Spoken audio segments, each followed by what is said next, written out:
কিছু মানুষ বলে আবেগ দিয়ে সব কিছু হয় না।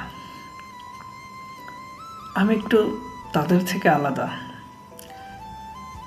আমি তাদেরকে কিছু প্রশ্ন করতে চাই।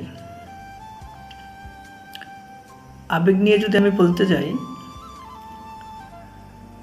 এক উপন্যাসের মতো বিশাল গল্প কাহিনী হয়ে যাবে। আমি কিছু না বলে কিছু প্রশ্ন করব। ধরেন আপনি রাস্তা দিয়ে যাচ্ছেন, হঠাৎ একটা লোক অসুস্থ হয়ে পড়ল, অথবা একটা লোক ক্ষুধার তাড়নায় কাতরাচ্ছে। আপনি তাকে গিয়ে তার মাথায় হাত বুলিয়ে দিলেন। তারপর ওই লোকটাকে আবার, যে ক্ষুধার তাড়নায় ভুগছে, তাকে আপনি খাবার এনে দিলেন। আপনি কেন দিলেন এটা? তাকে আপনি চিনেন? তার বাড়ির কাছে আপনার বাড়ি? কখনো তাকে দেখছেন? যদি নাই হয়ে থাকে, তাহলে আপনি এটাকে কি বলবেন? আবেগ, স্বার্থপরতা, না স্বার্থের জন্য করা? কোনটা বলবেন? সো পৃথিবীটা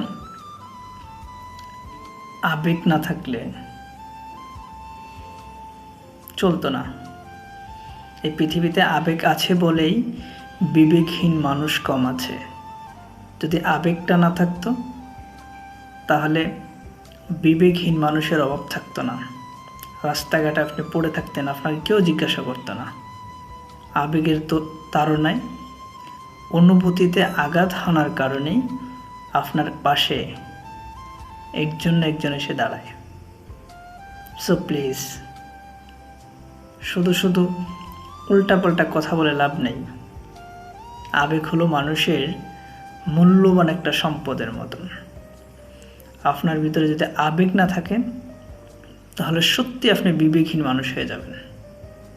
আবেগকে পুঁজি করা উচিত।